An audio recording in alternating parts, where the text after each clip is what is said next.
你在创造工作的时候，是不会在抱怨里得到你渴望的工作的。如果你对现在的工作还存在不满，还在这个工作里面抱怨着这个人，抱怨着那个人，所有的事情你都觉得不如你意的话，那你的这个状态，你在这个状态下，你去找几份工作，最终带来的结局也还是跟之前的工作一样，只是工作不同了，可能做的事儿不同了，但是你在这个频率下，在这个感受下找来的工作都会是这样，不让你不满意的，都会是这样让你特别烦的。你不能抱着这样的心态去找工作，或者说换工作，因为你厌烦了这个工作里面所有的事儿，你带着这种感觉去找一个新的工作，那这个新的工作就算是再满意，它也不会带给你满足的感觉的。因为你在这份工作里面做着这个对所有一切不满的这个人，只有你从内在去变成那个拥有了一个完美工作的人，拥有了那个一切都合你意你的同事也好，你的金钱也好，你的时间也好，你在这份工作里面得到的所有一切都如你愿的那个感觉，你拥有那个感觉的人的时候，你不用换工作，你的工作也会，你本身的这个工作也会立即的让你看到变化。讲一个宝宝他在创造工作的时候他的经验，可以这么说吧，他之前的所有的工作他都不满意，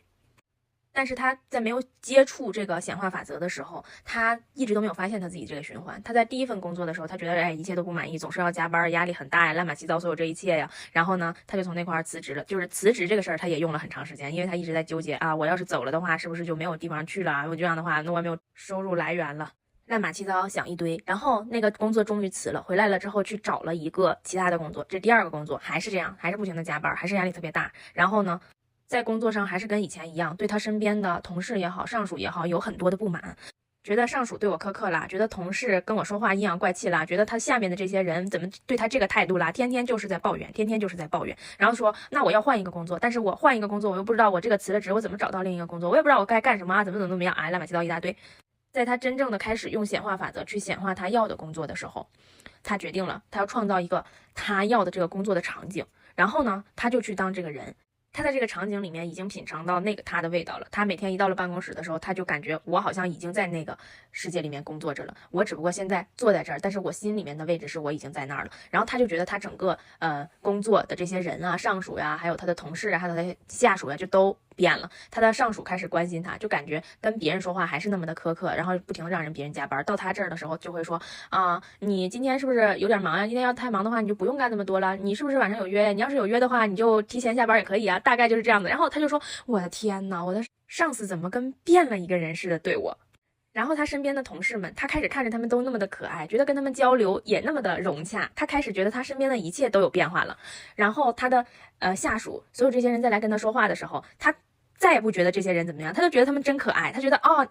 以前为什么觉得你们是这样，但是现在为什么你们跟以前就完全不一样了。他在同一份工作里面完全体验到了两种感觉。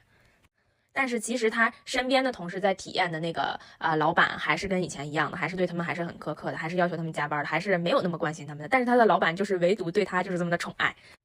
他在这个里面慢慢品尝到这个显化工作的这个感觉的时候，他就越来越能够稳定在自己的内心里了，越来越能肯定我就是这个人了，我要的工作我已经做上了。他在这个创造的过程中唯一做到的就是他已经抓住了他在这份新的工作里面的那个心情了，他已经抓住了他在那个新的工作里面的身份了，他开始从此刻当这个人了。那就算他现在还没有换这个工作，但是他已经在之前的工作里面体会到了两种体验了。创造工作的时候，你不用管这个工作怎么来，你唯一要做的是直接就去到那个工作里当那个人，专注于那个你的心情，那个你的感受。